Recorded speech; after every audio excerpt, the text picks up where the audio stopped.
It was this work, the work that we do together to plan for the nation's semi-quincentennial, that brought Senator Locke and me together, that brought Chief Atkins and me together, that brought Terry Austin and me together, that brought me together with so many of you that I had not had the privilege to work with before. The delight that Senator Locke and I take in our lucky and for some perhaps unlikely friendship is a reminder of the power of the work we are gathered here to advance. Brought together by common cause and worthy purpose, we are all forging new friendships and alliances. We are all discovering how much we agree on, how much we share, how much we can leverage and draw upon each other's perspectives and experiences and become stronger and better in the process. This amazing group of leaders, all the amazing speakers you've heard from, all the plans and programs that you've shared demonstrate that since we gathered here 1 year ago, the bar just keeps getting higher. A great many friendships and alliances have been formed, and so much progress has already been made. I'd like to begin tonight by asking all the individuals who lead and who serve on state or local 250 planning commissions to please stand up. Please stand up if you serve. Yes, that means you too, you bigwigs in front. All of you who lead and serve, thank you.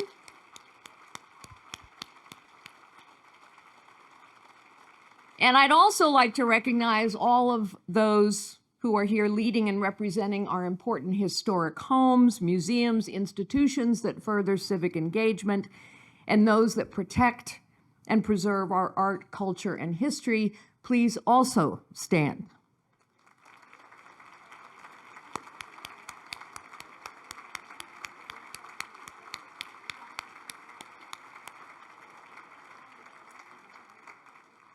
Thank you for applauding all of these wonderful leaders and their individuals for their commitment, their passion, their willingness to collaborate.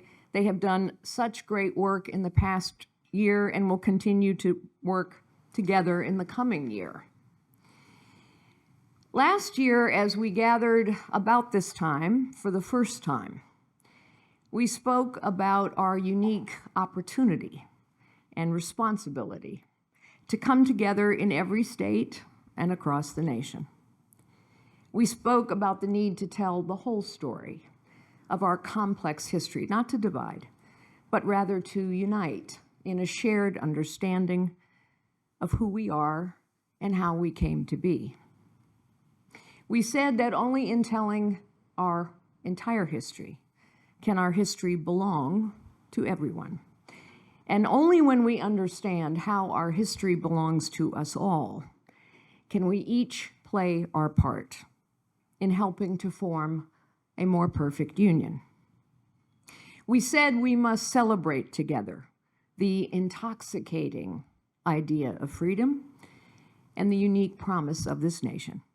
And we said that this is not simply about star-spangled events, but more fundamentally about making a real impact, making a real difference that is substantial and lasting. Because as Senator Locke frequently and eloquently reminds us, this semi-quincentennial and all the events in 2024, 25, and 26 are not just about our past. They are also about our present and our future. Let us be clear. Our common cause, our worthy purpose, is to make a substantial, lasting impact on our present as well as our future. Our common cause and our worthy purpose are to unite Americans in a shared understanding of who we are, how we came to be a nation, and in our commitment to our role as American citizens. To make such a substantial, lasting impact, we must be clear-eyed about the circumstances in which we operate. And we must also be ambitious in and committed to the character of our work together. And so tonight I want to talk both about our circumstances and our character. We are, as we all have said and as we all know and experience, we are a divided, anxious nation. Our discourse is often crude and toxic. To many Americans, our differences are more important than the threads of that tapestry that bind us together. Almost 50% of Americans say living in a democracy doesn't matter. Over 80% of Americans cannot name a single branch of government. The vast majority do not know the significance of 2026 or what relevance the Declaration of Independence or even the Constitution have in their lives. As November elections approach, our divisions will become more inflamed. And as these tensions continue long past the election, and they will be carried forward into future elections. Meanwhile, bad actors the world over, and within our country as well, will take advantage of our ignorance and will seize on every opportunity to sow discord, and technology makes their job easy. I say all this not to bring us down, but I have learned that the only way to get to where you want to go is first to understand where you are. So let us acknowledge where we are. In a nation defined only by a set of documents, guiding principles, founding ideals, and a system of government, Americans no longer know why we are a nation. We no longer know what binds us together.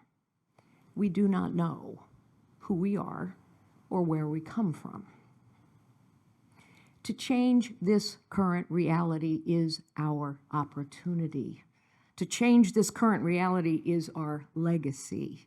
This is our common cause and our worthy purpose.